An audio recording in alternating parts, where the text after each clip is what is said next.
digitaljamsessions.com.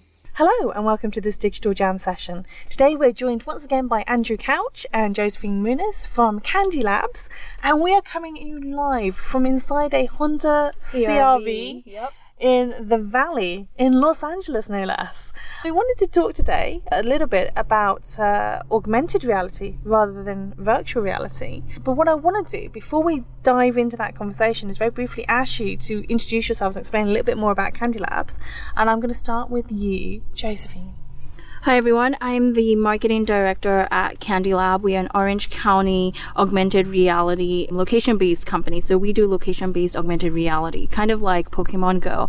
I'll let Andrew talk about that since he's the founder of Candy Lab. But what I do is I help brands kind of understand how they can use location-based augmented reality to really define and create new engagement for their consumers and their customers. Okay.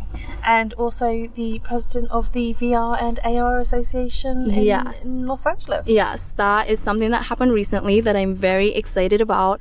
As the president of the VR AR Association here in LA, really I'm tasked with connecting everyone who is involved in VR and AR, as well as fans and enthusiasts and people that want to learn more. So I'm really excited about doing that over the next year and really getting to meet new people, really helping drive the innovation of this disruptive technology so that more people are aware that the great things that can happen with virtual reality and augmented reality. Wonderful, thank you. And Andrew, why don't you tell us a little bit more about you? I will. And Josephine, I'm excited to meet all of those folks this year. I'm sure all the meaningful relationships that can come out of that could be really amazing, since all of us are really, I feel like we're in our own little bubble down here in Southern California with AR and VR. It feels like we're our own little, it maybe just from my perspective, but I'm really excited to see all the events this year, meet all the cool people in our area. My name is Andrew Couch. I'm the CEO founder of Candy Lab. We started back in 2011, and we wanted to build an augmented reality technology engine back then. We wanted to somehow take this Google AdWords model, slap on a Mario Luigi gaming interface on the front of it, and somehow build out, a sustainable model that would work for everyone, year after year. We've tinkered around with the technology. We did a few one and done type campaigns in the US, Pokemon Go launches with Niantic. And we're very happy for them. They, had shown worldwide people will walk around with their phones held up in front of them, and they'll play a game. And they'll go to certain specific locations, they'll interact with content, and then they go to the next one. And what we found was, following this for a few years before that phenomenon really swept the world, was that relevancy, it's still important when and where you are. And it's also important not to jam marketing messages down people's throats, especially on a mobile phone when it's so easy to delete an app off your phone. But when you make this game and give this challenge where you have to go to 10 locations to complete something, it doesn't take much for a marketer to start to see, oh, wow, well, we at least know they're going to go to these 10 locations. Okay, now what can we do when they're physically in front of that locations? And this was the shift that we saw from marketer, for the most part, the ones that I've met anyways, going from, data-driven reporting, look at the web traffic that we brought into your business for those that are on the vendor side, to, oh, yeah, you can't argue 100 new people a day going in front of your door, holding their phone up to collect something. It's really up, to the business to get them to come in. But, with all of us now, the cat is out of the bag, knowing that when you send someone to a location, you don't have to pump some kind of coupon or offer to them. Just getting them to go there is more than I think any of us really had expected, that once someone is at a street corner or in front of a building, they're going to go in and they're going to buy something. And now we are actually getting pitched. It's kind of nice, right? Where we have these groups coming to us saying, hey, how can we just get a hold of the technology? Can you publish us an iOS and an Android app that gives that experience branded for us? This is what we want to achieve with our people in this city, or with our fans of our football team, or our enthusiasts of our shopping center. And all these use cases, Tanya, they seem to all be the same. Laser pointer, map, I want everyone to go here, then here, then here, then here. And now more people are educated about the potential and possibility because they've seen it firsthand. We're in a position now to service the industry with the core technology and allow them to build those experiences. Okay, so we're talking about opportunities, and one of the kind of obvious opportunities that hasn't really been explored in any huge depth at this stage is in terms of AR in hospitals and in medical and healthcare. And when you say this normally, most people are going to immediately think, okay, AR in medical, that means surgeons, that means, operating on people and helping to train or educate surgeons. But there's this whole other aspect that's kind of been missed, which is the practicality of just getting around a hospital and being able to get from point A to point B. For anybody who's ever visited a hospital or visited a patient in a hospital, they'll understand and they'll know that it can be incredibly difficult navigating the labyrinth or the maze of that facility and understanding how to get from point A to B. Having a little bit of, digital assistance is not necessarily a bad thing. So I'm really interested to hear your points, your thoughts on how AR could be applied in a non-training scenario for the medical and healthcare industries. Drew? So we go to a hospital and we check in at the visitor's desk. They tell us, myriad of instructions on how to get to where I am now to where I want to go into the hospital. And most of us are familiar with the You Are Here directory at outdoor and indoor malls. Those work pretty well because the way that the mall itself is laid out, it's pretty consistent, and I think that works well for a lot of us. Hospital, from what I've noticed, completely different. It's very catacombed, compact. The hallways can be confusing. I think that, a technology such as augmented reality is great for those of us that just want to get from point A to point B, no matter what language we speak. I see an arrow, I hold my phone up, it's almost just as good with that, turn-by-turn instructions on my phone as if having that front person at the check-in counter walking me to where I want to go. And the part that really interests me about using augmented reality for just navigation in a hospital, it can cater to so many people, no matter what language they speak. And it's intuitive, it's automatic. And if you truly make the automatic functions there from the development standpoint and from the hospital's management standpoint, it's just like giving someone an arm to hold that's going to guide you all the way to where you want to go in the hospital. And on the flip side from that, all this new data that the hospital staff has access to, people walking by Wi-Fi routers, walking by beacons, it's the same as punching in and punching out. So even for security reasons, now they'll know how long a visitor was in a room for and how long they left, and where are the traffic patterns, and if they want to get marketing involved to guide people more to the gift shops, they could see that given how people are walking around the hospitals. I could see it being beneficial for them, the data on the back end for the hospital staff. For us, it would be nice. I check in at the front desk. They give me access to an app I put on my phone. It guides me around the whole property for the whole day while I'm there. I don't have to talk to anyone. And who knows what I'm going through. Maybe I want to keep quiet and just be guided where I want to go. I don't want to be bothered. I could see it being very helpful for that. Okay. What about you, Josephine, in terms of what do you see as being the kind of interesting alternative applications for AR in the context of a medical facility or a building, but where we're not necessarily talking about navigation and getting from point A to B, but also, kind of Drew alluded to a little bit of the back end of being able to understand, how long it takes to get certain, materials or people from A to B, or how many people are going through, in terms of footfall. Do they need to change some of the routes that they're using, for example, to maybe get people from radiology to, whatever the other department is that they need to get them to, those kind of things. What do you think are the other kind of interesting possible applications here? I think, I've been a patient at a hospital before. I think maybe most of us have, unfortunately. And I've also been a visitor. And I think one thing, thinking about coming to the ER, right? And you come in and you have this app on your phone that maybe your family can download for you. And as they're telling you kind of like your symptoms, it's something that you can learn about in 3D visually through AR so that you understand more of what is going on. A lot of people, when they enter a hospital, they don't want to be there, right? They're scared. And if you have a good understanding, or if you're physically able to be on an app to understand what's next, if you let's say you have to have your appendix out, wouldn't it be great to kind of visually kind of understand what that process is going to be? Or even just for the families themselves who can understand what's going on, what's the next steps after surgery. And all of this is visual. A lot of times, hospitals will hand out paperwork after you leave the hospital. And, most people sometimes I leave the paperwork in my car. But you have that phone with you. I think what hospitals need to understand is there's this great adoption that can happen because everybody owns a smartphone.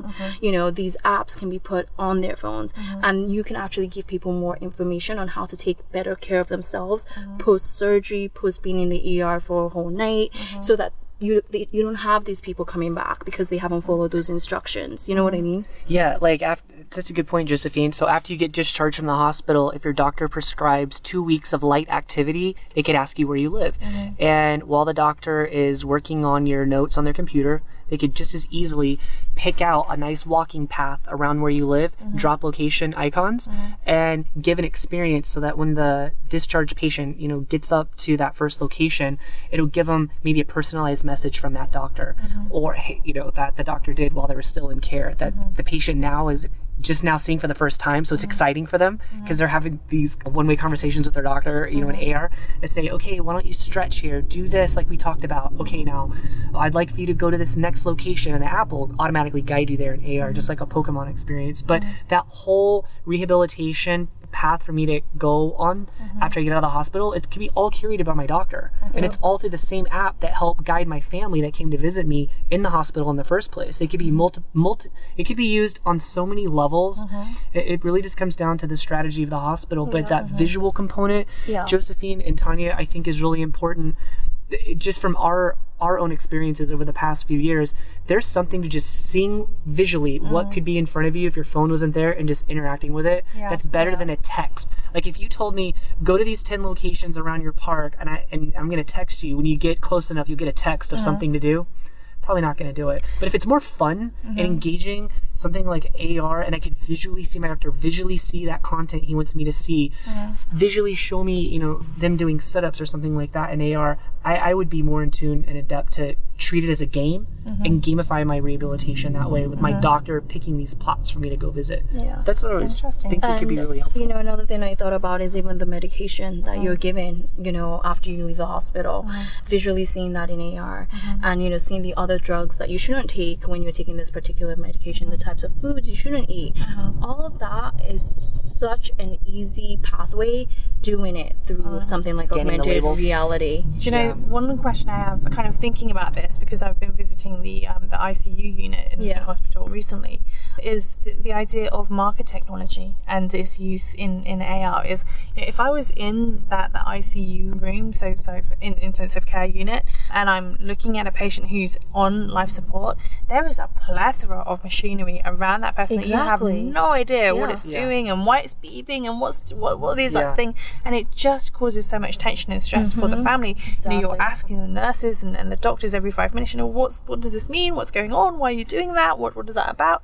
But if you had some basic marker technology that recognizes and identifies that type of machine, and it can just pop up with some notifications, some little overlays that say, this is actually monitoring, the breathing, this is monitoring the, blood and all this other stuff, it could actually help to mitigate a huge volume of the questions that are being asked by family and visitors when they are in those kind of give them units. Something to do in the room when they're there for hours on end. Visiting. That too. Like when you were in the hospital, when I was visiting, I remember it would be hours when we were at the hospital back in Orange County. It'd be nice to have my phone opened up. Everyone knows about optical character recognition. This is an older form of AR. I could just hold it over a prescription bottle to see what meds you're taking and are there interactions? What do they do? What machine is that? And for the hospitals that are innovative and want their patients and family to have a more seamless experience, they should put little markers that on little hospital logos that are relative to that machine, and then we just simply hold our phone over it and it tells us what it's doing. And a nurse only needs to tell me one time, why don't you get our hospital app on, and anything you have a question for, aim the phone at that sticker. It's going to tell you what's going on. It's going to guide you around the hospital. It's going to give you location-based information, and it's going to make it so you're not bothering me while you're here, for 5 hours. You want to know how the TV works? Scan the remote on the back of the remote. It'll tell you what to do. Things like that can make their life easier administratively, and I think it would make me feel more welcomed, like I'm welcomed here, because I know it's difficult for them to give me attention because they need to give it to the patients if I'm the visitor. But if I see all these little, markers in the room that tell me about the machine and what it's doing, it's at least going to give me something to do while I'm there. Right. And, and secondly, tell you what it's doing. It definitely helps to simplify their life, but I think there is some responsibility to those of us who are in the AR and VR field. I think there is some education that has to come in the medical field and healthcare, especially in the US, because of all the regulation. And I think because of the regulations, there's that hindrance of people, of hospital administrators not really thinking beyond what they already have. And so I think it's up to us and companies like Candy Lab that get to say, okay, we are going to start educating this market. We're going to let them know that it is okay to give this information and really kind of help them tackle these regulations. And I think that's where we'll see an ease of pathway where they're being innovative in hospitals, and then people are really getting the best care. The patients are getting the best care, and then there's that ease of panic that the families have as well. And so everybody is successful in terms of this transition and how does it work when we're in a hospital, really from beginning to end, from surgery to discharge and things like that. But we have to take on the responsibility as AR companies. I think one mistake that we kind of make is we're all talking about this great technology that we're building, but we have to understand there's so many people who don't understand it, right? So many people who don't know how they can implement it, and we have to make it less confusing for them. To include security, like de-risking HIPAA compliancy for them, storing data on double PCI compliant servers, like where credit cards are stored. I think it's also, you're right, Josephine, it's one thing for us to go out and say, oh, we've made, an AR sensor fusion engine, look at us. But it's another, you're right, to educate the people and then de-risk the issues, the hurdles that they're going to run into. Exactly. I think the more all of us in the field, all of us, us included, in AR and in VR, is de-risking on the things that have nothing to do with the tech. But it could be the hurdles for those that want to uptake it. We're going to have, guys, we're going to have to de-risk that too. We can't, it's not good enough to just build the tech. We're going to have to de-risk those obstacles as well. And if we all do our part, we all could actually start pushing this tech into mainstream. But I think you're right. It's going to be de-risking those obstacles. So when you go to a hospital client and you let them know, the possibility, because they may not know that the people that own these hospitals, they may not even know what AR is. I mean, some of them probably, I'm not going to say they may not even know what apps are, but I definitely know education is something that we have to give and de-risk those hurdles. And if you tell them it's, HIPAA compliant, this is how it's stored on a server, no one has access to the data but you, and what systems are you guys set up on now, and make comparisons to them on how secure this is based on what they currently have, so they know, okay, this company that's giving us an AR or VR solution has de-risked these hurdles, which were more than half my questions I was going to ask this company coming and pitching us today. Okay, they know, they care. They know my space. They're de-risking the hurdles I'd have to go through. And I think that's when we start to see oil around the ball bearings start to really become fluid and work, because then whoever that decision maker, the hospital says, or whoever they go to, they can say, look, I feel comfortable with this. Let's go ahead and move forward, and let's provide this experience to the patients and to the families, and let's use it for post-care. And I think then it's going to be more meaningful for them, because they know they're not just getting into the tech. They know that they're getting into something that has already de-risked the hurdles that they would get into. Okay. So, as always, we like to kind of ask that question about what we think is going to be ultimately the future of the industry, or what's going to be that big change. And in this instance, rather than asking what you think is going to be the major shift in the technology or the cultural shift that needs to happen, I'm going to ask you, what, from a blue sky thinking perspective, ultimately, what do you think would be the kind of, I'm not going to say end game application here, but the major application of AR within medical and tech and healthcare in a non-teaching capacity?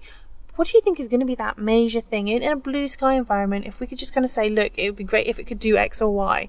What do you think that X or Y thing would be that could really make a difference to the way that people experience healthcare?